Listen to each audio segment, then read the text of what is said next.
Bonjour Laurent Chang, je vous rencontre via Skype parce que on est encore un petit peu confiné. On se rencontre pour la première fois et on va parler de votre formidable biographie du maréchal von Rundstedt, le maréchal oublié que publient les éditions Perrin. Donc vous êtes historien, vous écrivez beaucoup sur l'histoire militaire, la, Ouais. la stratégie, vous tenez un blog ou un site qui s'appelle le Polémarque, si je ne Ouais, m'abuse. c'est ça. Bonjour Laurent, et donc on va parler de von Rundstedt. Comment Mhm. vous êtes arrivé à vous intéresser à ce maréchal de l'armée allemande, sachant, je crois que c'est un des seuls grands maréchaux allemands qui n'a pas laissé de mémoire ni de texte biographique ou autobiographique. Ouais, très juste. Il a toujours refusé d'écrire ses mémoires. Il n'a jamais tenu de journal.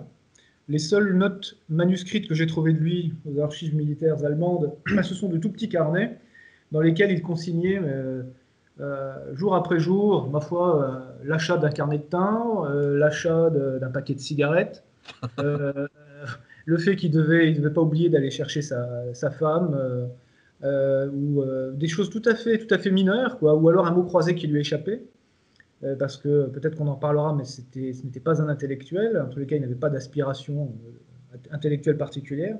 Donc c'est un homme qui n'écrivait pas.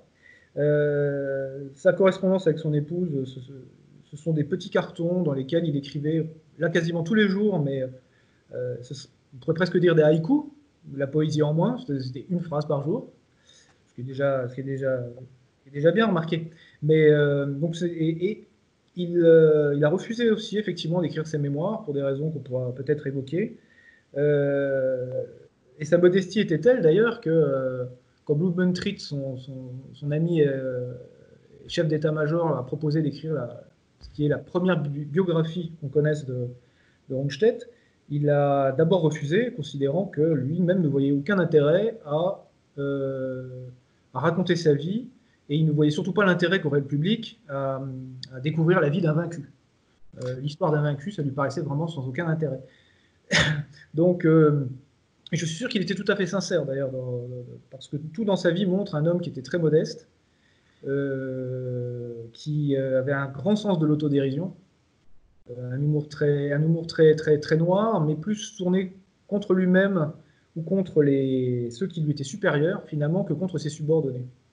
Il était assez paternaliste. Et maintenant, pour répondre à votre question plus directement, comment j'en suis venu à m'intéresser à lui, euh, pour être tout à fait honnête, au départ, c'est un travail de commande.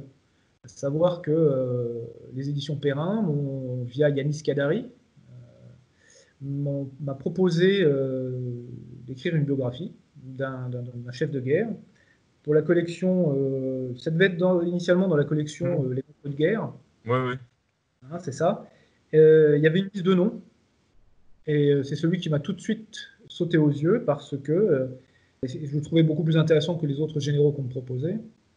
Et puis surtout, je me suis rendu compte que comme tout le monde, eh ben, Rundstedt, on le lit partout quand on s'intéresse un peu à la Deuxième Guerre mondiale. Son nom apparaît toujours, hein, que ce soit la campagne de France, Barbarossa, la Normandie, le débarquement, mais il n'apparaît jamais qu'en filigrane. Quelques lignes, quoi. Donc c'est comme ça que j'en suis venu à m'intéresser à lui, en me disant, bah oui, tiens, allez, on relève le défi, on va voir ce qu'on peut trouver sur ce personnage qui, en apparence, paraît très hiératique, froid, dur, enfin l'archétype du Prussien, quoi. Alors justement, l'archétype du Prussien, d'où vient-il? Parce que quand on vous lit, bon après ça c'est pas un secret, mais vous l'expliquez bien, il sort pas de nulle part, von Rundstedt, il fait partie d'une famille de militaires. Ah oui, oui. Là, pour le coup, on a affaire véritablement à... Je ne sais pas si on peut dire là, finalement l'archétype du Prussien, mais en tous les cas, c'est l'archétype du soldat de tradition. Parce que lui-même était prussien par son père, par sa mère, qui n'était d'ailleurs qui était roturière, c'était des Saxons. Alors c'est toujours compliqué parce qu'on parle là de vieilles survivances du Saint-Empire romain germanique, donc vous avez la Saxe-Anhalt, vous avez c'est des poussières de royaumes, Mm. donc tout ça est très mélangé finalement. Mais du côté du père, effectivement, on est dans le bon gros brandebourgeois, racine du royaume prussien. Et c'est une famille de militaires, effectivement, de génération en génération, Le premier Rundstedt a testé, c'est autour de, ce sont les chevaliers teutoniques. Voilà, c'est les croisades contre les premiers Prussiens en l'occurrence, hein, contre les vrais Prussiens, les Slaves. Et ce sont des hommes qui se sont donnés, comme on le faisait à cette époque, à tous les régimes, tous les royaumes d'Europe, jusqu'à ce que les nationalismes cloisonnent les carrières militaires, qui se sont donnés à tous les grands seigneurs de guerre, les grands princes du Moyen-Âge, de la Renaissance et de l'époque moderne, avec quand même une préférence, bien sûr, pour le camp protestant. Ce sont des luthériens. Et Rundstedt lui-même est le fils d'un cavalier, lieutenant de cavalerie. Il est le premier de 4 garçons qui sont tous militaires, même si lui seul aura la grande carrière qu'on lui connaît. Ce sont des nobles désargentés. Ce sont pas des Junkers. C'est en cela qu'il faut voir aussi. Bon, ce serait entrer dans trop de détails, mais aller peut-être pousser trop loin, justement, la sociologie militaire prussienne. C'est un Prussien désargenté et un homme de guerre, par excellence, en héritage. Le fait qu'il soit désargenté, ça a une importance assez grande, parce que son père est un cavalier, et lui ne pourra pas rentrer dans la cavalerie du fait que son père n'ait pas la fortune nécessaire pour qu'il tienne son rang, donc il va rentrer dans l'infanterie. Absolument, c'est quelque chose qui surprend peut-être aujourd'hui, mais cela vaut pour l'armée allemande, mais également pour l'armée française ou l'armée anglaise. On choisit son arme en fonction de ses aspirations personnelles, et il est évident que dans les grandes familles prussiennes, on choisit plutôt des armes dites nobles que des armes scientifiques, des armes savantes, dans lesquelles ce sont surtout les bourgeois, les roturiers qui s'immiscent dans l'armée sous le Deuxième Reich, mais aussi on choisit une arme en fonction effectivement des moyens dont on dispose, parce qu'un militaire un officier est tenu de tenir son rang, et il s'endette. Et comme souvent les militaires sont en recherche d'action qu'ils n'ont pas quand ils sont en garnison, eh bien ils s'endettent parce qu'ils jouent, parce qu'ils entretiennent parfois des ménages somptuaires, ou qu'ils ont des maîtresses. Le code militaire prussien et ensuite allemand est très très détaillé sur ce point. Énormément de rigueur est attendue des militaires qui ne respectent pas toujours ce code, et on a notamment beaucoup de suicides à cette époque, par exemple des dettes de jeu, ou le duel a été interdit, donc l'honneur ne permet pas effectivement qu'on se rende justice soi-même, même si cela existe. Donc pour revenir à Rundstedt, effectivement, il aurait voulu être cavalier comme son père, mais il se trouve que son père a 3 autres fils qui vont entrer également dans l'armée, et il n'a absolument pas les moyens de leur assurer le train de vie de l'arme la plus prestigieuse qui soit dans l'armée allemande, qui était donc la cavalerie. Donc il se tourne vers l'infanterie, puisque lui-même n'est pas un scientifique, Rundstedt. Il a plutôt une nature artiste. Il tient de sa mère, donc il va prendre l'infanterie. Donc il rentre dans l'infanterie, et très rapidement, dès quasiment son plus jeune âge, ses professeurs, ses formateurs remarquent ses grandes qualités, et très vite, il est promis à une très belle carrière dans l'encadrement de l'armée allemande, voire même on lui promet assez vite des places dans le haut commandement allemand. Est-ce que vous pouvez nous parler de cette formation, parce que vous décrivez ça très très bien dans votre livre, et je dois dire que, connaissant mal la chose, ça m'a vraiment beaucoup intéressé, parce qu'on voit que c'est une formation très fine, très riche, où on ne laisse jamais les gens s'encrouter quelque part, ils doivent toujours rebondir et se remettre en cause. Lui, il a vraiment été dans ce moule-là. Ah oui, on peut dire qu'il bénéficie d'une formation qui est très très complète, qui est certainement à l'époque la meilleure d'Europe, que d'ailleurs reprendra le général von Seeckt avec la Reichswehr dans l'entre-deux-guerres. C'est effectivement une formation qui commence avec l'école des cadets, de 12 à 17 ans, qui se prolonge dans son cas à Groß-Lichterfelde, qui est quand même la grande école des cadets qui est à Berlin. Donc là, c'est la première formation, mais c'est la formation de base. On peut dire que ce sont les classes du futur officier. À ce moment-là, on décèle déjà chez lui effectivement de véritables qualités, mais à cette époque, sa première qualité, c'est quand même de s'appeler von Rundstedt. Même si effectivement l'armée prusso-allemande, on va dire, des années 1890, puisque lui il entre en 1892, il devient officier à 17 ans en 1892, sous-lieutenant, lieutenant. Au départ, c'est quand même plutôt parce que effectivement il a ce nom-là qu'on on le prédestine à une belle carrière. Il va néanmoins falloir qu'il fasse ses preuves parce qu'effectivement l'armée allemande est une armée qui est très exigeante vis-à-vis de ses officiers, qui ne laisse jamais en repos ses officiers, ou tout du moins qui ne laisse jamais au repos ses officiers les plus prometteurs, ceux qui pensent avoir la plus belle carrière en vue. Donc effectivement, il va faire je vous ai dit Oranienstein, qui est l'école des cadets, Groß-Lichterfelde, qui est la centrale des cadets de Berlin, la Kriegsschule, qui est on va dire une école de sous-officiers, aujourd'hui on dirait plutôt ça. Et puis ensuite, il va tenter effectivement d'entrer à la Kriegsakademie. Il va y arriver, et puis après la Kriegsakademie, il va retenter, parce que ce sont des systèmes de concours. Ouais. Il va échouer d'ailleurs une première fois. Il va échouer plus, non pas d'ailleurs parce qu'il a de mauvais résultats aux examens, mais parce qu'on le juge trop jeune, encore trop jeune, et pas assez rodé en matière de commandement des hommes.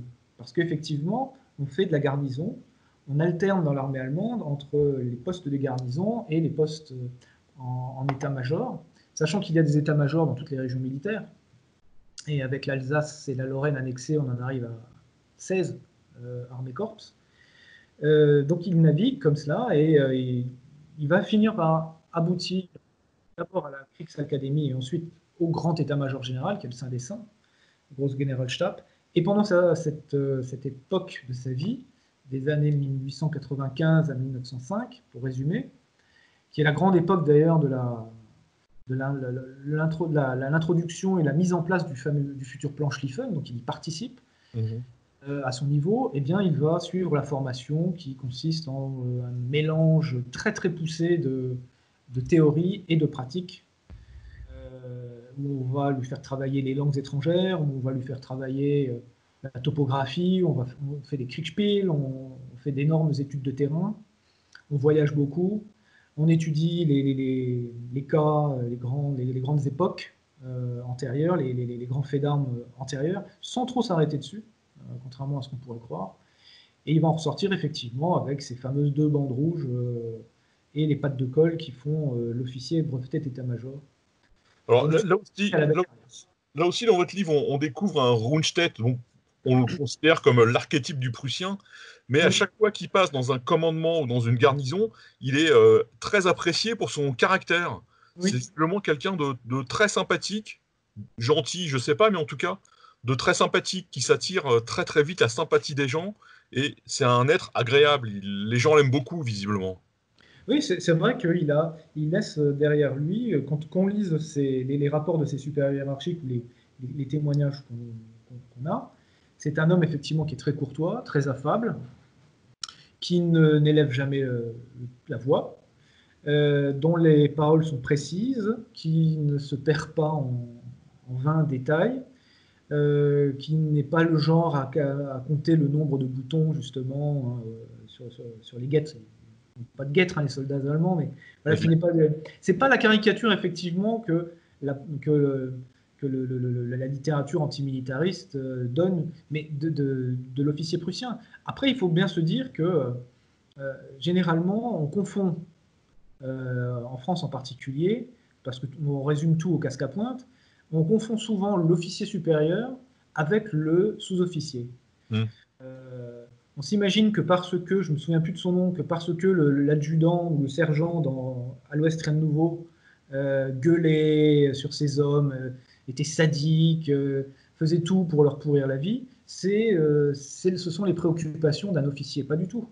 Pas du tout. D'abord, les officiers sont malgré tout, ils commandent dans des garnisons, mais ils vivent entre eux et ils appliquent un code aussi d'honneur et eux-mêmes répondent à une éducation qui est généralement effectivement celle de gens policés, très, très courtois, chevaleresques.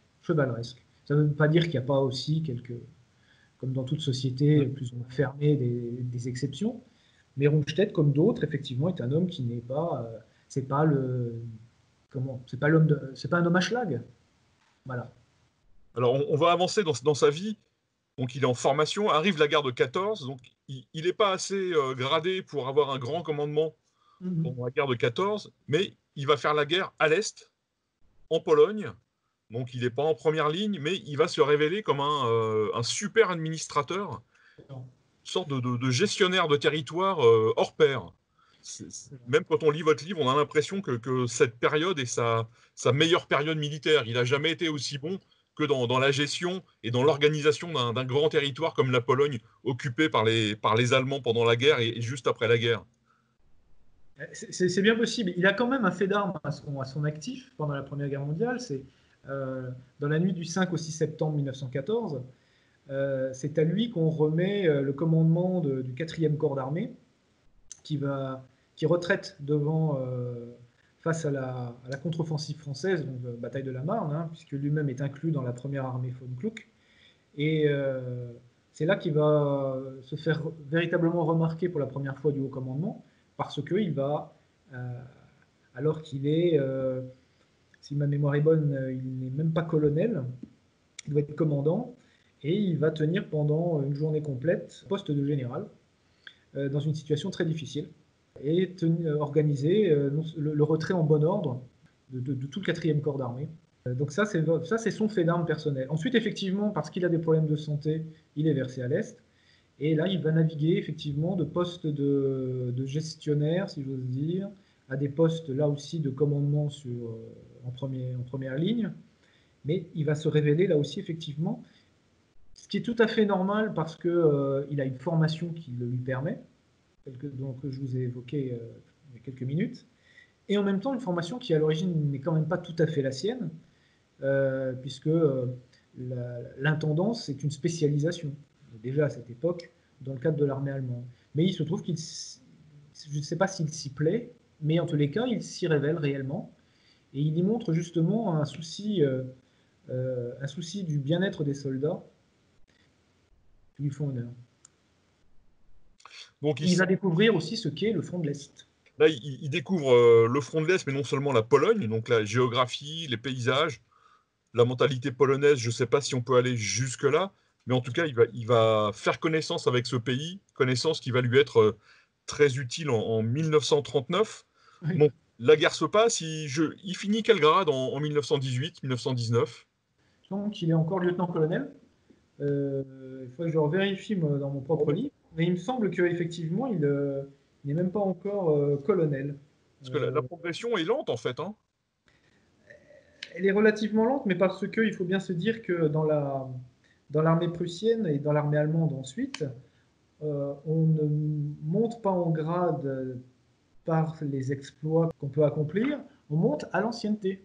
Et on monte au mérite, à des mérites qui sont reconnus par les supérieurs, et ces mérites-là n'ont rien à voir avec des faits d'armes précisément. Vous voyez, un Junger, un Rommel ont obtenu tous les deux leur pôle mérite pour leurs exploits respectifs. Ils sont restés des officiers subalternes. Et ça, c'est aussi quelque chose qui est intéressant et qui n'est pas spécifique d'ailleurs à l'armée allemande. Donc effectivement, on monte lentement en grade parce que aussi il y a beaucoup de monde qui attend. Ça se complique encore naturellement sous la Reichswehr de 100 000 hommes et 4 000 officiers. La Première Guerre se termine, oui. Le traité de Versailles est passé par là, l'armée allemande est réduite à 100 000 hommes, comme vous le disiez, 4 000 officiers. Évidemment, Rundstedt, qui est un brillant sujet, lui, va rester dans l'armée allemande. Comment il va naviguer dans cette nouvelle armée, dans cette nouvelle Allemagne, sachant qu'il y a des choses qui se passent très rapidement, le putsch de Cap auquel il ne va pas participer. Voilà, il continue sa carrière en se protégeant. Est-ce qu'il est plutôt favorable à la République? Est-ce qu'il a une nostalgie de l'Empire? Est-ce qu'on sait un peu quelle est sa façon de penser? Alors pour vous répondre, bon, il navigue en fait dans la Reichswehr comme un poisson dans l'eau. Parce que il est là, la Reichswehr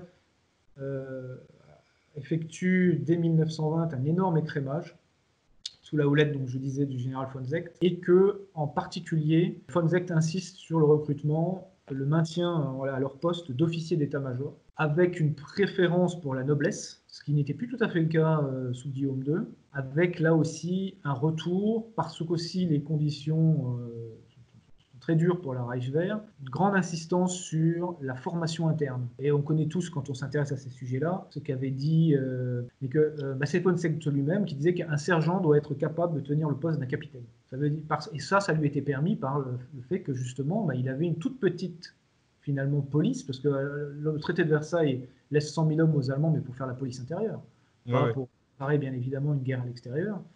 Et donc Seeckt a là un vivier extraordinaire, le meilleur de ce que l'armée allemande pouvait encore posséder en 1918. Il va conserver très peu de Frontkämpfer, c'est-à-dire des officiers, enfin des soldats devenus officiers pendant la guerre, il en conserve très peu. Il ne conserve également très peu d'officiers ayant été très décorés pendant la guerre, mais ne s'étant pas formés intellectuellement. Donc Seeckt va se débarrasser de ces hommes-là.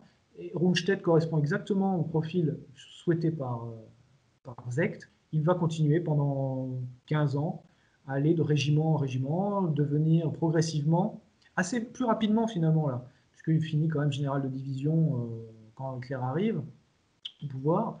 Donc il va aller de régiment en régiment et aussi se frotter pour la première fois aux politiques, ce qui ne lui plaira pas du tout.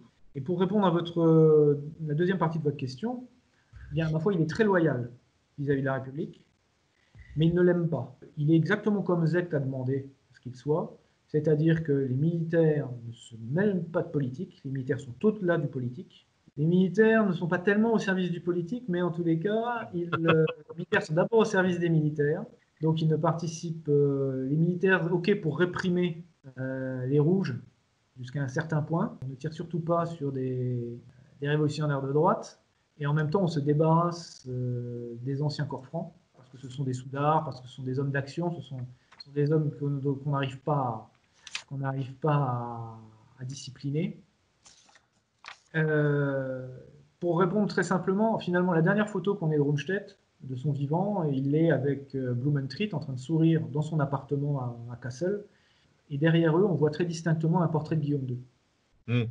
D'accord. C'est la meilleure réponse qui soit, quoi. C'est effectivement un monarchiste, mais qui ne s'en prend pas à Weimar parce que il est d'abord soldat et il sert l'Allemagne, quel que soit le régime qui est en place. Et s'il ne participe pas au putsch de Cap, c'est parce que, d'ailleurs c'est intéressant parce que tous les militaires n'étaient pas de cet avis-là. Lui, il est en poste en Thuringe et tous les officiers, d'ailleurs de cette région militaire, sont d'accord pour ne pas que l'armée s'implique dans un putsch. Ce sont des légalistes. Ils ne sont pas forcément loyaux, mais ils sont légalistes. Oui, pas d'aventure. Exactement. Donc il va continuer à être légaliste, y compris quand Hitler arrive au pouvoir. C'est dans la continuité, en fait. Il ne conteste pas les choses. Sa carrière continue. Je voudrais revenir sur un épisode qui est un épisode à la fois important pour l'histoire de l'armée allemande et en même temps qui dénote bien de son caractère et de sa façon de faire, de naviguer avec beaucoup de prudence et quelquefois même, on pourrait dire, un peu de lâcheté. C'est l'épisode Blumberg et von Fritsch, donc deux grands responsables de l'armée allemande que Hitler va écarter pour différentes raisons que vous expliquez très très bien, mais avec des méthodes qu'on pourrait qualifier de crapuleuses, voilà, avec de l'intimidation, avec des choses fausses qui sont dites sur les uns et les autres. Enfin, là, il y a beaucoup de manipulations. Et von Rundstedt, qui les connaît bien, ils ont la même formation, ce sont probablement des amis. Comment se comporte-t-il à ce moment-là? Il n'est pas très franc. C'est là toute l'ambiguïté de Rundstedt, mais aussi finalement de sa génération et du corps des officiers supérieurs, pour beaucoup d'entre eux. C'est-à-dire qu'effectivement, Fritsch tombe pour des accusations infondées d'homosexualité. Blomberg tombe pour des accusations, là pour le coup c'est juste d'ailleurs, de remariage. Déjà, un remariage c'est quelque chose qui est très grave dans le code d'honneur des officiers prussiens, mais en plus avec une femme dont on sait qu'elle avait effectivement la cuisse légère. On n'a jamais trop su si c'était une prostituée, mais ce qui est certain c'est que elle avait des mœurs très très libres. Rundstedt, qui est alors gouverneur militaire de Berlin, qui sera certainement ce qui fait de lui le troisième homme, le troisième militaire à l'arrivée au pouvoir d'Hitler. Hein. Donc c'est quand même un rôle important de par la place de la garnison de Berlin, du rôle que les militaires peuvent jouer dans une République de Weimar vieillissante, enfin, finissante même, très instable. Bon, il ne se passera rien finalement. Il y aura pas le tentative de putsch de Papen et Schleicher contre Hitler, bon, putsch constitutionnel j'entends, échoue lamentablement. Et puis finalement, ils vont favoriser l'arrivée de Hitler au pouvoir. Rundstedt est consulté par Hindenburg et ensuite par Hitler pour effectivement savoir qui va remplacer. Alors, qui va remplacer Blomberg? On pense un peu à lui à un moment, et puis finalement on se détourne de lui parce que il est déjà vieillissant, parce que aux yeux de Hitler, il est considéré comme un représentant idéal, donc néfaste de l'ordre ancien, dont Hitler se méfie énormément. Quant à Fritsch, effectivement, alors Blomberg donc, sera remplacé, et Rundstedt donnera son accord, son avis et son accord pour qu'effectivement ce soit Keitel qui prenne sa place. Il sera d'accord pour Keitel et pour Brauchitsch, sachant que les deux hommes ne lui plaisent pas plus que ça. Mais les autres noms qu'on lui propose, je laisse les lecteurs les découvrir, lui plaisent encore moins. Donc il a quand même un rôle décisif dans cette histoire. Quant à Fritsch, là, effectivement, on peut dire que c'est un peu plus lâche, peut-être, parce qu'effectivement, Fritsch a l'intention de défier en duel Himmler, dont il a découvert que le chef des SS est donc à l'origine des accusations d'homosexualité portées contre lui, et qui ont valu son limogeage. Fritsch propose à Rundstedt donc de jouer les intermédiaires, et c'est Rundstedt qui va temporiser, convaincre Fritsch de ne pas en arriver là. Rundstedt préférant effectivement, un peu à la manière d'une tortue, rentrer sa tête dans sa carapace et attendre que la tempête soit passée. Alors on pourrait dire que c'est pour protéger sa propre carrière. C'est possible, mais c'est déjà une époque où lui-même a envie de partir en retraite. Il a déjà fait une première fois sa demande. Ces événements le dégoûtent tellement qu'il va refaire une demande, il va en faire 3, si ma mémoire est bonne. La troisième sera acceptée par Hitler en 1938, donc il partira en retraite en 1938, s'imaginant à ce moment-là qu'il va finir sa vie tranquillement. Mais je pense aussi que c'est véritablement plus parce que, et ce sera encore sa ligne de conduite pendant la Deuxième Guerre mondiale, c'est l'essence même finalement de l'officier prussien, c'est le service. Plus encore que l'honneur, c'est l'honneur de servir. Ouais, ouais. Et servir qui? Servir d'abord l'armée. Et quoi qu'on fasse, quoi qu'on puisse faire, il faut que ce soit fait dans l'intérêt de l'armée. Et ça, c'est une mentalité qui est très très allemande. Quand je vous disais tout à l'heure que les officiers prussiens ne distinguent pas les intérêts de l'État des intérêts de l'armée, ça a de très fortes implications. Le militaire est d'abord loyal à son armée avant d'être loyal à son chef d'État. Ouais, ouais, ouais. Ce qui explique aussi pourquoi Hitler se méfiait tellement des officiers prussiens. Il avait bien conscience de ça, lui qui n'était qu'un pauvre caporal autrichien. Donc voilà, est-ce que c'est de la lâcheté? Est-ce que ça peut être les deux. Très bien considéré que c'est de la lâcheté, mais c'est en même temps une éthique.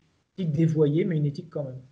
Oui, c'est-à-dire que même au prix d'une injustice, l'honneur de l'armée, en tout cas la continuité de l'armée, doit passer d'abord. Exactement. C'est l'ordre avant la justice. Donc là, Rundstedt, vous disiez, est le troisième personnage militaire de l'État. Donc il navigue dans le très très haut commandement, donc il a des rapports avec Halder, avec Brauchitsch, avec Keitel, avec Hitler. Et quels sont ses rapports avec tous ces grands personnages militaires allemands, sachant que Rundstedt, il va jamais rentrer, j'allais dire, au sein des saints. Il sera toujours un officier supérieur subalterne, on peut dire ça un peu comme ça. Oui, ça aurait été un bon sous-titre, ça. Ça aurait été un bon titre de chapitre, ça. Je regrette là, de ne pas l'avoir trouvé avant vous. Bravo. Oui, alors, Rundstedt a des relations qui sont dans l'ensemble bonnes avec les anciens, comme lui. Malgré ce que je viens de vous dire sur Fritsch, il a de très bonnes relations avec Fritsch. Fritsch on peut dire que, je ne sais pas si on peut dire qu'ils sont amis, parce que quand on regarde un peu la vie privée de Rundstedt ne fréquente pas de militaires. Il a une vie très petite bourgeoise. Il a sa femme, il a son fils qui n'est pas du tout militaire. Et Rundstedt n'a pas du tout. Alors, il n'aurait qu'un fils, Rundstedt. Et Rundstedt n'a jamais regretté que son fils ne soit pas militaire. Son fils va faire une belle carrière, interrompue par la guerre, d'historien, spécialiste de la Hanse. L'équivalent, si vous voulez, il a fait l'équivalent de l'école des chartes, chez les sortes de chartistes allemands, quoi. Donc, très belle universitaire. Et Rundstedt ne fréquente pas les milieux militaires. Déjà, même quand il était avant la Première Guerre mondiale jeune officier, c'est un homme qui ne fréquentait pas les casinos. Il était également très apprécié parce que justement, il n'avait pas de dette. Pas de dette, il ne buvait pas en société, même s'il a toujours aimé l'alcool et le bon tabac. En tout cas, il n'avait pas des mœurs répréhensibles. Et donc, il fréquentait très peu les officiers. Mais il avait une sympathie naturelle pour ceux de sa caste. Voilà. C'est quelque chose qui n'est pas le cas pour un Brauchitsch, pour un Halder, pour un Keitel, n'en parlons même pas. La Keitel, comme on disait à l'époque. Là, il les regarde avec une relative, alors dans le meilleur des cas, une commisération et au pire des cas, un mépris. Ce sont des officiers d'une une génération après la sienne. Donc déjà, ce ne sont plus les mêmes soldats. Ils ne sont pas tous d'ailleurs d'Europe du Nord, d'Allemagne du Nord. Halder, bavarois, Keitel et essois. D'ailleurs, Keitel a toujours manifesté à l'égard de Rundstedt, mais pas que de Rundstedt d'ailleurs, mais une véritable une attitude pratiquement servile, parce que justement, Keitel a toujours gardé ce complexe d'infériorité vis-à-vis de l'officier des généraux prussiens. Servilité, enfin, complexe qu'on retrouve aussi chez Hitler, à l'état pur, quoi. Donc, Rundstedt n'a pas de grands amis militaires. Et par ailleurs, alors, il a carrément là une véritable détestation des officiers qui, eux, ont fait leur carrière en fricotant avec Hitler et sa clique. Reichenau c'en est l'exemple le plus caricatural. C'est un des rares officiers avec lesquels auquel Rundstedt s'opposera jusqu'à essayer de casser sa carrière. Il échouera d'ailleurs. Donc voilà, Rundstedt vit assez à l'écart finalement. C'est un homme de métier, mais ce n'est pas effectivement un guerrier dans l'âme. Alors, quels sont ses rapports avec Hitler? Parce que là aussi, à vous lire, il respecte Hitler parce qu'il respecte son chef, il lui a prêté serment, et donc ça, c'est quelque chose d'extrêmement important. Oui. Mais est-ce qu'il le considère comme un grand stratège? Est-ce que pour lui, c'est un grand penseur militaire? Et à l'inverse, on a l'impression que Hitler a une espèce d'admiration très, très fascinée pour Rundstedt. Alors, Rundstedt-Hitler. Rundstedt n'éprouve aucune sympathie. Ça, les écrits de l'époque nous l'attestent. Rundstedt n'éprouve aucune sympathie pour Hitler. Rundstedt commet la même erreur que tous les généraux allemands des premières années après 1933. Il imagine qu'il va pouvoir se servir d'Hitler. L'idéologie nationale-socialiste lui est complètement étrangère. Rundstedt, c'est un monarchiste, c'est un protestant bontain, c'est un conservateur de stricte obédience. L'idéologie nationaliste, révolutionnaire, dirigée par des hommes qui viennent du sud de l'Allemagne, qui ont la prétention de créer une armée révolutionnaire du peuple à travers les SA, donc concurrente de l'armée prusso-allemande, ça lui est insupportable. Régime plébéien, césariste, lui qui a la nostalgie de l'Empire, un César sorti d'Autriche, ça ne peut pas lui convenir, ça ne peut être qu'un pis-aller. Donc il rencontre Hitler une fois, ça c'est certain, avant sa prise de pouvoir, et il en sort à un repas qu'a organisé von Blomberg, et il en sort catastrophé. Il dit à sa femme, mais cet homme, c'est une aberration. Il n'empêche que, eh bien, quand Hitler arrive au pouvoir et que lui n'a rien fait pour l'en empêcher, il s'en accommode en se disant, n'empêche que cet homme, il met de l'ordre dans le pays, parce que quand même les militaires apprécient en général. Ça évite aux militaires d'avoir à le faire eux-mêmes. Il a l'intention de nous redonner des couleurs. Programme de réarmement, programme de retour du service national, etc., etc. Ça ira tellement vite d'ailleurs que les militaires vont eux-mêmes très rapidement s'inquiéter de voir à quel point La grenouille enfle vite, quoi. Voilà, Rundstedt et pendant la guerre, Rundstedt a un minimum de concessions envers Hitler. Rundstedt ne téléphonera jamais personnellement à Hitler, par exemple. Il faudra toujours appeler Hitler par un de ses adjoints. D'accord. Rundstedt aurait pu appeler Hitler. Quant à Rundstedt, on constate qu'il y a de la part d'Hitler une véritable révérence. Il est fasciné, jusqu'à un certain point, toujours chez un tel homme, mais il est fasciné par Rundstedt. Et Rundstedt est l'un des rares personnages de l'armée allemande qui, lorsque Hitler le convoque, a droit à une chaise. Göring reste debout, Rundstedt a le droit de s'asseoir. D'ailleurs, ça met Rundstedt mal à l'aise, d'ailleurs. Hitler est véritablement admiratif, pas tellement de l'homme, je crois, mais il est plus admiratif du doyen de la Wehrmacht, donc du symbole vivant. Ouais. Cet univers qui lui échappe complètement, dont il ne sera jamais, et qui malgré tout est tenu de lui obéir. Rundstedt a aussi des rapports avec l'ensemble des soldats et d'autres personnages de l'armée allemande, et plusieurs fois, on va lui proposer de rentrer dans des complots destinés à destituer ou à éliminer Hitler, ce qu'il aurait pu faire sans trop de problèmes, peut-être même réussir avant la guerre, mais en tout cas, il a toujours refusé, il s'est toujours mis de côté, il n'a pas dénoncé les gens qui lui avaient proposé ça, mais il n'est jamais rentré jusqu'au bout. Même, il n'a même pas commencé à rentrer dans les complots. Il s'est toujours arrêté dès le début, quoi. Absolument. Il a toujours refusé de se compromettre. Et je suis persuadé que c'est bien par éthique qu'il a refusé de le faire, beaucoup plus que par lâcheté ou arrivisme. J'en suis pratiquement convaincu, non, j'en suis convaincu, parce que justement, comme vous le dites, en 1938, Halder et Beck essayent de l'impliquer, il refuse. En 1943, lorsque se met en place ce qui deviendra le 20 juillet 1944, on le sonde. Très vite, on voit qu'il refuse même d'en parler, et donc parce qu'il avait quand même des adjoints à lui qui étaient mouillés dans l'affaire, il les fera muter. Et il ne lèvera pas le petit doigt pour eux quand il apprendra qu'effectivement, et ça parle beaucoup de politique autour de lui, il écrème régulièrement ses états-majors quand il perçoit qu'il a des officiers en dessous de ses ordres qui ont des velléités de coup d'État contre Hitler. Il considère que l'Allemagne est en guerre et quel que soit le régime en place, c'est pas le régime qui compte, c'est l'Allemagne. Mmh. Ce qui me fait dire qu'il n'est pas lâche, c'est que justement, il ne dénonce personne pour autant. Il n'a jamais réprimé qui que ce soit, simplement il casse ou il fait muter.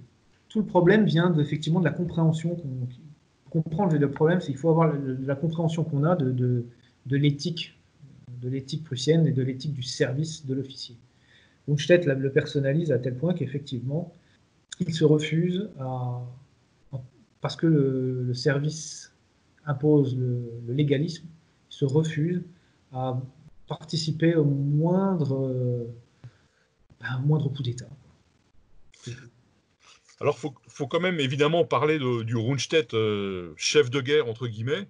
Donc, vous l'avez dit, il est mis en retraite en 1938. Hitler lui accorde le droit à la retraite, bien mérité parce que son âge est avancé, mais Hitler va le rappeler pour préparer la campagne de Pologne, et il va participer, même on peut dire plutôt brillamment, à la campagne de Pologne.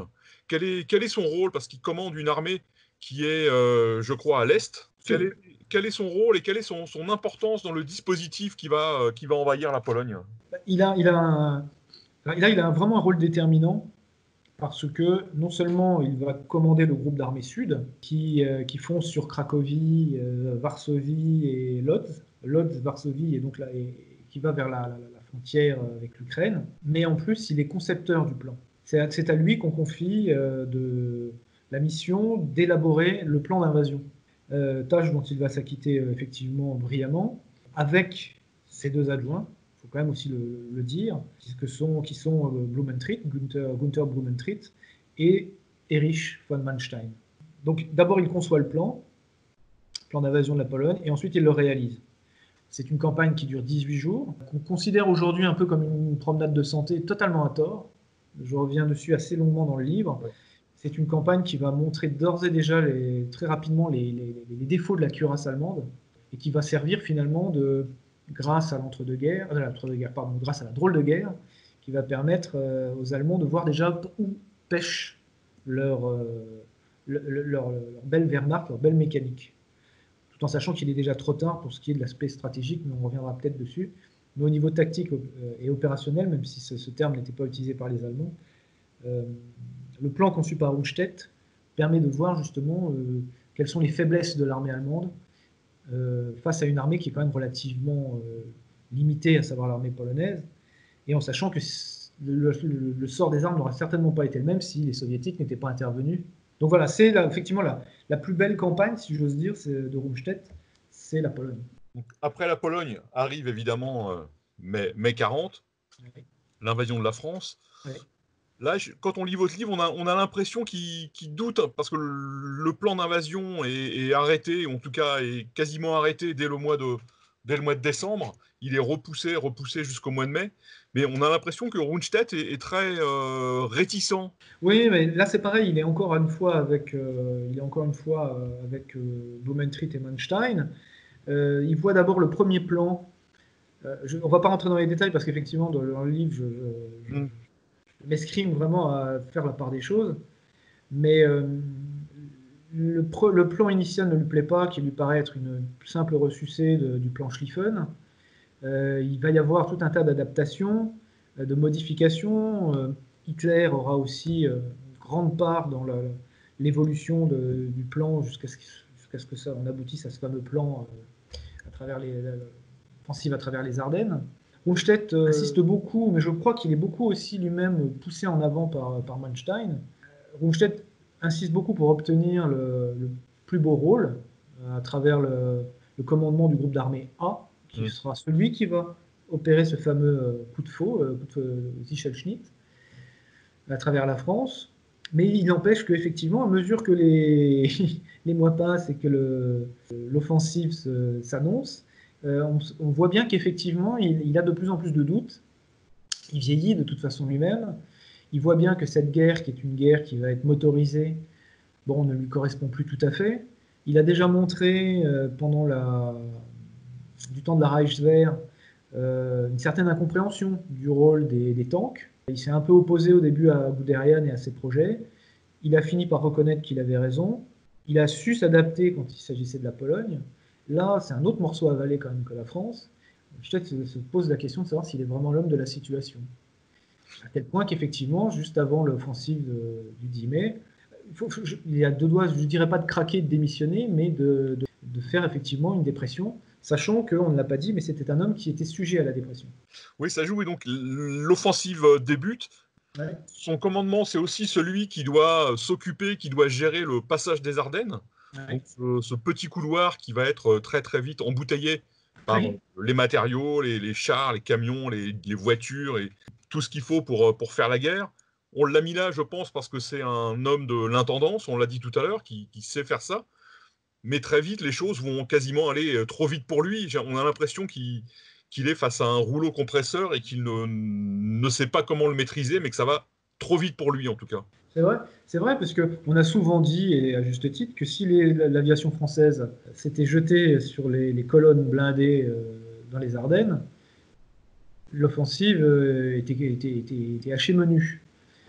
C'est tout à fait envisageable parce qu'effectivement, on voit bien à travers les rapports que dès le deuxième jour, effectivement, ça bouchonne. Ça bouchonne parce que les routes ont été mal définies, parce que les circuits des différents groupes, des différentes divisions ont été plus ou moins bien conçus, et surtout parce que Rundstedt, dès le premier jour, freine les chars. Alors que ces généraux de l'avant lui disent « Mais non, mais il faut nous laisser y aller, il faut nous laisser y aller ». Ils sont parfois un peu trop impétueux d'ailleurs, et on va se rendre compte dès Sedan que les chars à eux seuls ne sont pas suffisants. Mais Guderian lui-même va en tirer la leçon qu'il lui faut quand même de l'infanterie d'assaut. Il n'empêche que les chars, effectivement, il essaye à plusieurs reprises de les freiner dès le commencement, dès la traversée du Luxembourg et de la Belgique. Donc ça aurait pu être effectivement un véritable fiasco. L'offensive aurait pu être stoppée très très rapidement. C'est tout à fait vrai. Évidemment, il est secondé par des grands généraux, des grands soldats, donc l'offensive réussit, pas malgré lui, mais en tout cas avec lui, mais pas forcément sous son impulsion. L'année qui suit, Barbarossa va évidemment commencer. juin 41, Rundstedt est de nouveau en première ligne. Ouais. Il va commander là l'armée qui est vers le sud, avec les Roumains notamment et les Hongrois. Là aussi, très très vite, même peut-être même avant que ça commence, il sait que l'affaire va mal s'engager sur le long terme en tout cas. Oui. Là, Rundstedt montre quand même une vraie qualité pendant cette opération, à laquelle, là pour le coup, il n'a pas participé pour ce qui est de sa conception, contrairement à la Pologne et à la France. Mais Rundstedt va montrer là des qualités qui ont quand même été les siennes en 40. C'est-à-dire que si effectivement lui-même est plutôt timoré, il a quand même cette intelligence, il a toujours su s'entourer de bons généraux et sentir quels étaient les bons parmi ses subordonnés. Et donc, malgré toutes ces appréhensions, il les laisse aller. C'est la fameuse, vous savez, Auftragstaktik, qui était aussi un terme que les Allemands n'utilisaient pas d'ailleurs, mais peu importe. C'est-à-dire qu'il fait confiance à ses officiers subalternes jusqu'à un certain point. Donc il les laisse aller. Ce qui va dans le sens aussi de sa formation, parce que c'est un homme qui aime les grandes cartes. Un homme qui passe du temps, qui perd du temps sur des cartes, sur des petites cartes d'état-major très très pointues. Lui, ce qu'il aime, c'est des cartes à l'échelle des pays, quoi. Donc il les laisse foncer. Et bon, ça va quand même réussir en 40. Et en 41, au début, ma foi, ça réussit. Il sait que, parce qu'il connaît les soldats russes, puisqu'il les a eu en face de lui pendant 3 ans, il connaît la région qu'il va devoir traverser. Il connaît aussi ses alliés, parce que si on l'a mis au groupe d'armées sud, c'est parce que c'est une armée internationale, avec des Italiens aussi, des Croates, des Slovaques, et qu'on estime que Rundstedt, de par son entre-gens, de par sa stature, de par ses qualités qui seraient celles d'un diplomate, il va pouvoir amadouer et amalgamer tout ce beau monde. D'ailleurs, Antonescu appréciait beaucoup Rundstedt, le maréchal Antonescu, qui n'est pas encore maréchal d'ailleurs en juin 41. Le chef d'État, le conducateur romain. Donc Rundstedt va les laisser filer, mais il a vu aussi ce que c'était la géographie, parce que vous avez dit à juste titre qu'il a connu la Pologne, mais il a connu également donc la Biélorussie, mais il a connu également les Carpates, il a connu la Roumanie. Donc il voit ce que c'est aussi, c'est ce que c'est que la grande plaine du sud de la Russie. Donc il les laisse foncer, mais il sait qu'en face de lui, il ne sait pas quelle armée il est en face de lui. Parce que les Allemands ne savent pas qui ils ont en face de lui. Les Allemands foncent sûrs de leur supériorité, sans même. Enfin, c'est de la suffisance même. Ils savent pas en face. Ils sont persuadés que l'État bolchevique va s'effondrer, que l'armée soviétique est tellement diminuée par les purges. Et comme ce sont de toute façon des bolcheviks, ils ne savent pas ce que c'est que construire des tanks. Et lui est persuadé déjà. C'est en cela certainement qu'il est quand même aussi. Il aurait pu être un bon stratège. Il voit bien que l'armée allemande n'est pas dimensionnée pour un tel théâtre. Il a bien conscience, contrairement à beaucoup d'autres généraux qui sont certainement plus aussi endoctrinés que lui, des généraux plus jeunes qui sont beaucoup plus nazifiés que lui. Lui voit bien que l'armée allemande est taillée pour des opérations rapides, finalement à la Frédéric II, c'est-à-dire à la recherche d'une bataille décisive. Lui a compris que ça ne marche plus comme ça, et que face à un tel territoire à occuper, et certainement une armée qui n'est certainement pas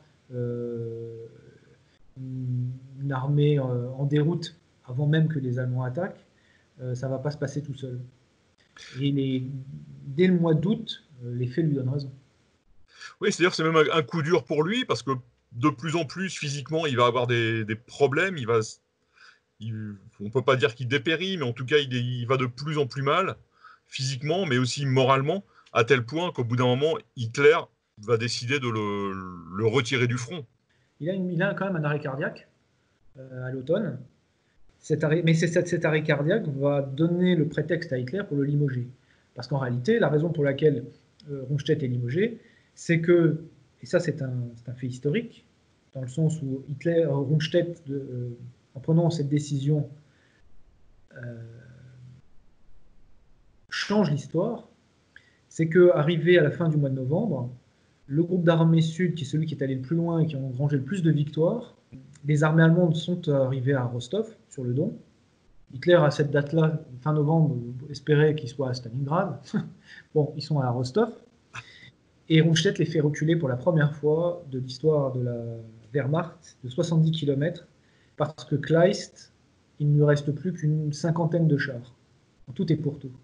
Et ça, Hitler ne l'accepte pas. Rundstedt prend cette décision de son propre chef et met sa démission dans la balance.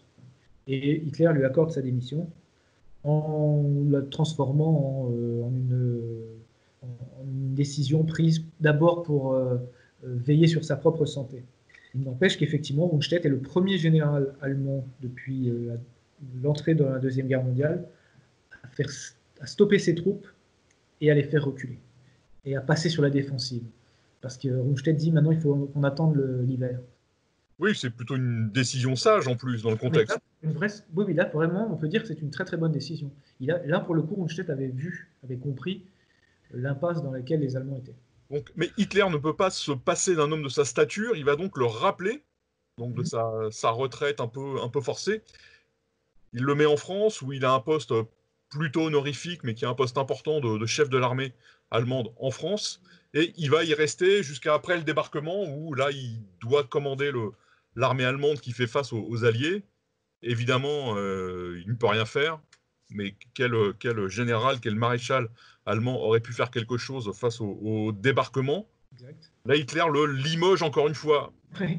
Voilà, on ne sait pas trop comment qualifier cet épisode. Déjà, s'il est limogé, c'est parce que lui-même, pour la première fois, aurait dit son fait, pas à Hitler lui-même, mais en tous les cas, à l'OKV.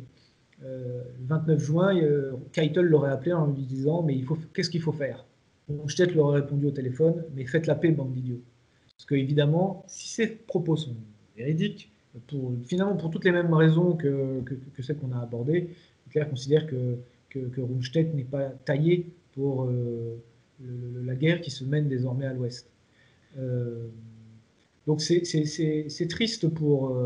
On pourrait dire que c'est malheureux pour Rundstedt qui ne mérite pas cela, mais après tout, Rundstedt n'était pas obligé d'accepter de revenir, de reprendre du service en 1942, et on reverra ensuite, il n'est pas obligé non plus de reprendre du service fin août, parce que ça correspond quand même à son image, à son idée de ce qu'est le service. On déplaît, on est suspendu, on est en attente, et on revient quand on a de nouveau besoin de nous. C'est ça, être un soldat. Est-ce que vous pensez L'amour-propre n'a rien à voir là-dedans. Est-ce que vous pensez qu'à un moment, Rundstedt sait que la guerre est perdue, mais que son travail, c'est de continuer? Exact, c'est tout à fait ça. Rundstedt le dit dès 1941. Il le dit, il l'écrit même à ses officiers d'état-major. Rundstedt n'est choisi que très tardivement pour commander le groupe d'armées sud dans l'opération Barbarossa. Et il écrit donc une espèce de mémoire qu'il va adresser à ses anciens officiers d'état-major, qui s'apprêtent à partir à l'attaque, mais dont il ne sait pas encore que c'est finalement lui qui va les commander. Et il leur écrit en leur disant d'un côté tout ce qu'on a dit sur attention, là, la Russie, on a réussi avec la France, c'était déjà énorme, mais réussir avec la Russie, ça va être quelque chose. Mais surtout, il leur dit, de toute façon, on est parti dans une guerre qui va être catastrophique parce que nous n'avons pas su échapper à la guerre sur deux fronts. Peut-être il voit bien ce qui s'est passé pendant la Première Guerre mondiale et il voit que ça va être amplifié par la Deuxième Guerre mondiale. Ce n'est pas un homme de la motorisation parce que sa formation est antérieure, mais c'est un homme qui a bien perçu quand même le rôle de l'industrialisation. Et donc lui, comme il sait que la guerre décisive, la bataille décisive n'est plus la réponse adéquate, il voit bien que d'avoir d'un côté la Russie, enfin l'Angleterre qui maintient, de l'autre l'Union soviétique, et il a bien vu que les Américains étaient derrière les deux. De toute façon, tout le monde sait, hein, à travers les lois Prébat, et que les Américains sont aussi derrière les Britanniques. Il sait que c'est fini. Et c'est pour ça qu'à plusieurs reprises, il va dire qu'il faut qu'on négocie une paix honorable. La dernière grande offensive de Rundstedt n'est pas une offensive Rundstedt, malgré tout ce qu'on peut dire. C'est l'offensive des Ardennes. Oui. Là aussi, il sait très bien quand l'affaire s'engage que c'est perdu d'avance et que tout ça c'est vraiment du gâchis de matériel et j'imagine surtout d'hommes, parce qu'il aime ses hommes et il aime les hommes qu'il envoie au combat. Comment sa guerre se termine à Rundstedt après les Ardennes? Ensuite, il va commander la défense sur le Rhin, qui là aussi est un échec, mais parce que c'était forcément un échec. Comment se termine sa guerre et comment ça se passe la fin de la guerre pour le maréchal von Rundstedt? Donc Rundstedt reprend du service en septembre. Et de septembre 1944 à novembre 1944, il va commander brio la première défense sur le Rhin. C'est Montgomery qui veut passer par la Belgique et les Pays-Bas et la Ruhr pour aller foncer vers Berlin. Les Anglais se cassent les dents les Anglais, les Polonais et les Américains se cassent les dents à Arnhem contre Rundstedt. Et plus encore que contre Rundstedt, contre Model, le maréchal Model, avec qui Rundstedt s'entend bien, même s'il le surnomme le taureau en privé. Rundstedt a attribué beaucoup de surnoms et Rundstedt avait des dons d'imitateur. Donc il s'amusait beaucoup à imiter Keitel, Göring et Model aussi, Hitler bien sûr. Ensuite, il va aussi organiser la défense d'Aix-la-Chapelle. Et là, ce sont les Américains. C'est une bataille qui mériterait vraiment d'être davantage exploitée en France. C'est la bataille dite du Hürgenwald, la bataille de Hürtgen, où les Américains vont connaître une véritable déculottée dans les forêts. L'infanterie américaine va connaître une véritable déculottée dans les forêts et sur le Westwall qui entoure Aix-la-Chapelle. Et puis, donc, il y a effectivement l'offensive des Ardennes, à laquelle il ne prend aucune part, puisque lui-même propose avec Model et Manteuffel un petit plan, une petite solution, qui n'aurait pas du tout été de franchir la Meuse pour aller jusqu'à Anvers, mais simplement de renforcer Aix-la-Chapelle qui a fini par tomber, donc de reprendre Aix-la-Chapelle, et peut-être, dans le meilleur des cas, d'aller jusqu'à Liège, mais pas au-delà. Donc, ce qui prouve bien que Rundstedt savait que c'était d'ores et déjà perdu.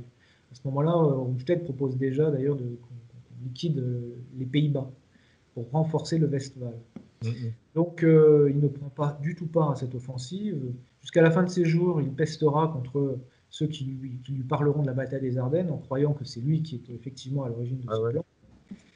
Et puis il va reprendre la défense effectivement tant bien que mal du Rhin, qui a déjà quand même été atteint en novembre, qui sera franchi en janvier-février, plus les Américains, la 3e armée, qui foncent via la Lorraine, puis ensuite l'Alsace. Donc petit à petit, l'Allemagne se recroqueville, l'Allemagne se diminue, enfin l'Allemagne nazie se rétracte. Au mois de mars, Rundstedt, qui essaye tant bien que mal de conserver ce qui peut être conservé, qui mène des opérations de défense assez brillantes, ça il faut le dire, reçoit l'ordre donc de faire sauter les fameux 12 ponts. Je crois que c'était 12 ponts sur le Rhin. Je crois que c'est 12.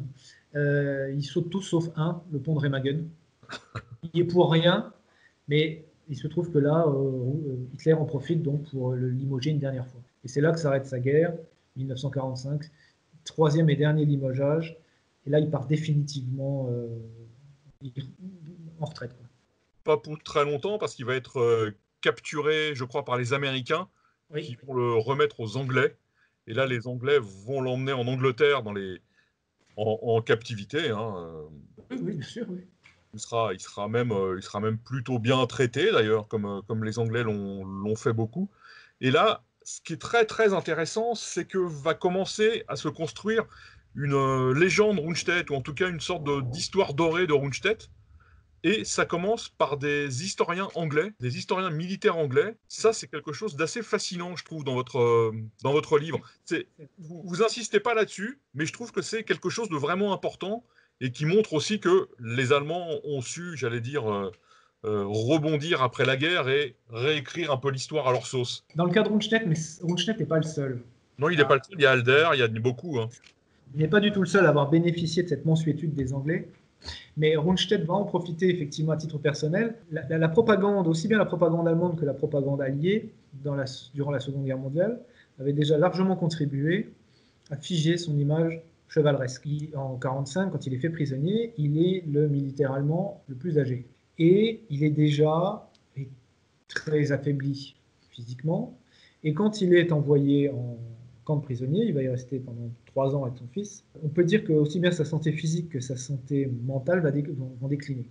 Il a réellement des gros problèmes de santé et certains médecins d'ailleurs diagnostiquent un début de sénilité chez lui. Si bien que, associé à la naissance de la guerre froide, les Anglais vont soit considérer qu'il y a certains officiers allemands qui peuvent être récupérables, mais les Américains le feront aussi, soit dans le cas de Rundstedt, que cet homme ne mérite probablement pas, au vu de son grand âge et au vu du personnage qu'il incarne, ne mérite certainement pas les traitements qui lui sont faits.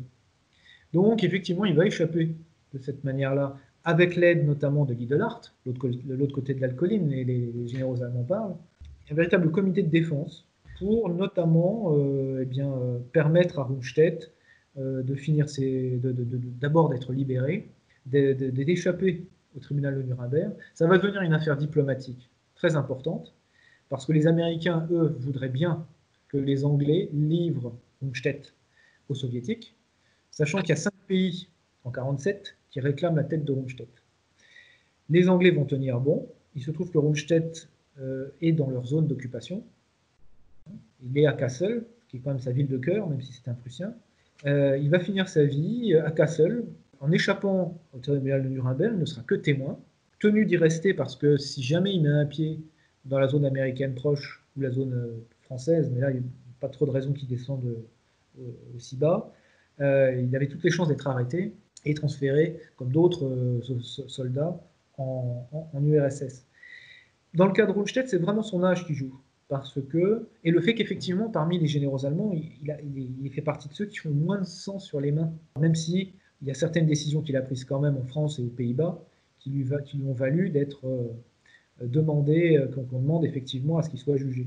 Il n'empêche que dans son cas, c'est vraiment son grand âge qui joue en sa faveur, tandis que pour beaucoup d'autres soldats allemands, c'est la perspective de la guerre froide et déjà chez les Américains, la récupération d'officiers allemands qui pourraient servir de par leur connaissance du front russe, et ensuite la perspective de la recréation de la création de la Bundeswehr. Et dans le cas de Barbarossa, quelle est sa position? Comment réagit-il? Parce qu'évidemment, on connaît les crimes terrifiants qui ont lieu pendant Barbarossa, les crimes abominables qui se sont déroulés dans le groupe d'armées sud. Voilà. Il y a tous ces crimes. Comment lui se positionne? Évidemment, il est forcément au courant, il ne peut pas ignorer tout ça. Quelle est sa position, tout bêtement? Simplement, effectivement, Rundstedt va couvrir de par son commandement à la fois tout ce qui va être commis à Kiev. Les massacres de Babi Yar, ce sont des soldats qu'il commande. Donc, effectivement, les conditions de vie des prisonniers militaires, les conditions de vie qui sont d'ores et déjà catastrophiques des populations civiles en Ukraine, c'est effectivement sous son commandement. Rundstedt est tout à fait au courant de ce qui se passe, puisqu'il il donne son accord pour la diffusion d'une lettre que Reichenau a rédigée, qui lui était un officier nazi, une lettre que Reichenau a rédigée à destination de tous les soldats de son corps d'armée. Rundstedt le lit, en est tellement impressionné qu'il la diffuse. Il ordonne de la diffuser à tout le groupe d'armée sud. Et Reichenau il reprend la vulgate national-socialiste, ce que fera d'ailleurs Molnstein également, en disant c'est une guerre de la décivilisation contre la barbarie, en face de nous ce ne sont pas des êtres humains, si vous tendez la main c'est pour mieux vous poignarder, donc vous les assassinez, pas de pitié. Bref, il ne fait que poursuivre ce que les fameux ordres criminels qui avaient déjà été établis avant le mois de juin 1941. Donc Rundstedt valide cette vision des choses et la généralise à tout son groupe d'armée. Et par ailleurs, il leur donne, quand il apprend ce qui se passe à Babi Yar, il leur donne non pas que les soldats de la Wehrmacht qui prêtent main forte aux Einsatzgruppen soient ni cassés ni relevés, il leur donne simplement qu'on ne prenne pas de photos. Et que l'encadrement vérifie bien qu'aucun soldat n'a un appareil photo ou ne conserve de photos de ce qui se passe là. Donc voilà. Voilà en quoi va consister son inaction pendant cette période de l'opération Barbarossa. Ça se termine grosso modo avec son propre limogeage et celui de Guderian, Kleist et tous ceux qui vont suivre. Et puis, il fait partie de ces généraux qui, dès le mois de juillet, voient qu'effectivement, là, on s'achemine vers une guerre longue et coûteuse et qui s'inquiètent énormément de savoir ce qu'on va bien pouvoir faire des prisonniers militaires et de ce qu'on va faire de tous ces civils. Et donc, c'est ce qui va et ils s'en inquiètent parmi d'autres auprès de l'OKV. Et c'est là que Himmler se frotte les mains et va en profiter pour étendre son pouvoir à l'Est. Laurent Chang, je vous remercie. On ne s'est pas tout dit sur von Rundstedt parce qu'il faut évidemment lire votre livre, Von Rundstedt, le maréchal oublié. J'ajouterais, moi, à titre personnel, que c'est un très bon moment de lecture parce que c'est un livre ramassé, un livre nerveux qui fait 300 pages. Donc, 400, Pardon? Il fait 400 pages quand même. Oui, mais il y a 300 pages de texte. Après, il y a 100 pages. J'avais raison. Excusez-moi. Il y a 100 pages de notes. Bon, après, on peut lire les notes les unes après les autres si on veut, hein. Et moi, j'ai trouvé ça très agréable parce qu'on est embarqué et on se perd pas dans des détails inutiles. Il y a beaucoup d'intelligence dans cette histoire de von Rundstedt. Voilà, je dis ça sans passer de pommade parce que d'abord, je le fais pas et c'est sincère. Merci beaucoup, merci beaucoup. Et moi, je retiens officier supérieur subalterne. Croyez-moi, un jour ou l'autre, je le ressortirai. En tout cas, je vous remercie et je vous dis à très bientôt. À très bientôt, j'espère.